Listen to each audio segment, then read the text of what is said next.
Mesdames et messieurs, bonjour. La succession d'Ousmane Tanor Dieng, le décès du patron de NMA Sanders, Ahmed Amar, entre autres sujets, occupe la une des journaux parus ce 23 juillet 2019. Rewmi Quotidien qui revient sur cette disparition de Tanor avec une succession difficile s'interroge qui pour sauver le PS. Le Parti socialiste qui se trouve dans une situation délicate de succession suite à la disparition brutale de son secrétaire général Ousmane Tanor Dieng, ainsi lit-on dans les colonnes de Rewmi qui précise qu'en plus de cette situation de deuil qu'il partage avec la nation toute entière, les socialistes sont en réalité confrontés à une complexe situation d'unité et de leadership. Et selon toujours Hassan Samb dans ses colonnes, les deux défis sont connexes car manifestement Tanor n'avait pas préparé un vrai dauphin, celui qui, à ses côtés, aurait assuré les conditions d'une succession paisible. Et Vox Populi de son côté donne la parole au porte-parole même du PS, Abdoulaye Wilane. Selon le porte-parole du PS, des socialistes qui n'ont pas perdu leur âme doivent se souvenir que ce qui les unit vaut mieux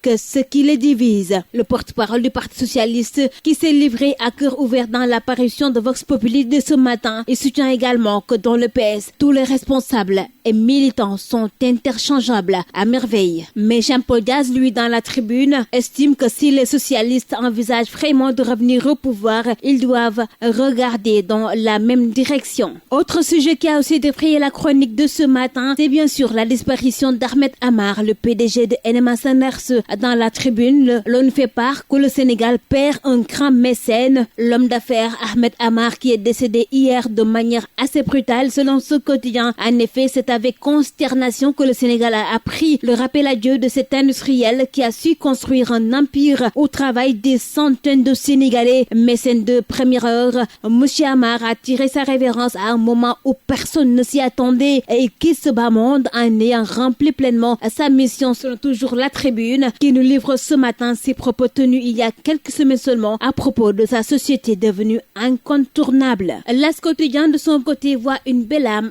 qui s'en est allée. Ahmed Amar, ce quotidien précise également que l'arrivée de sa dépouille est prévue ce mercredi 24 juillet et son enterrement à Darussalam, terre de ses parents d'Armanco, près de Touba. Ce quotidien nous parle aussi de ces cascades de contentieux au Crédit Mutuel du Sénégal qui serait dans un nouveau tourbillon. L'ancien PCA, il gagne son procès et attend son rétablissement. Selon ce quotidien, il est accusé d'avoir perçu indûment plus de 147 millions de francs CFA. Mamadou Badji, alors PCA du Crédit Mutuel du Sénégal, il a été attrait devant le tribunal peu après son éviction. 3 ans après, il a épuisé tous les recours et le 24 avril dernier, la Cour d'appel de Ziguinchor a confirmé le jugement de la décision du tribunal de grande instance de Ziguinchor et en conséquence, selon toujours l'As quotidien, l'ancien PCA attend d'être rétabli dans ces 3. Et pendant ce temps, Enquête nous présente un dossier ce matin, un dossier qui parle de ces évacuations sanitaires à l'étranger, la grande nébuleuse, ainsi titre ce quotidien qui nous parle de ce système de santé sclérosé au Sénégal avec un plateau technique d'un autre âge et les évacuations qui continuent de crever les budgets. Selon une source toujours reproduite dans Enquête, il faut 10 millions de francs CFA en moyenne pour une évacuation au Sénégal et Dr Serigne Fallou Samb dans ce quotidien et soutient que les évacuations n'ont jamais été une alternative, juste une fausse solution à un sérieux problème. Dakar Times, de son côté, lui préfère parler de la sécurité physique du président Sall en question suite à l'incendie de la Mercedes du chef de l'État. Que resterait-il sur les lieux si la voiture avait explosé au moment où le président Sall sortait du véhicule tourné dans tous les sens et si des personnes dangereuses étaient embrusquées dans les alentours? Pourquoi les gardes rapprochés ne l'ont pas évacué immédiatement lorsqu'il est sorti de la voiture pour l'éloigner de la scène de l'accident? Ainsi s'interroge ce quotidien de Dakar Times qui précise qu'aussi que l'alentour de la sécurité dans l'isolement urgent du président Sall de la scène a été d'une gravité énorme et l'absence de réaction rapide aurait pu lui être fatale, selon toujours ce quotidien. Et les Échos s'intéressent à cette visite de Sadio Mané qui est allé voir les étudiants. C'était hier. Il a frôlé le pire. Sadio Mané à l'UCAD. Selon ce quotidien, qui nous parle de ces bousculades et de ces jets de pierre qui étaient au menu de cette visite. Et le même Sadio Mané, on le retrouve à la une de Record de ce matin qui nous parle du Ballon d'Or africain. Sadio il serait en roue libre selon ce quotidien. Cet quotidien, de son côté, revient sur cette 15e participation des Lions de la Teranga avec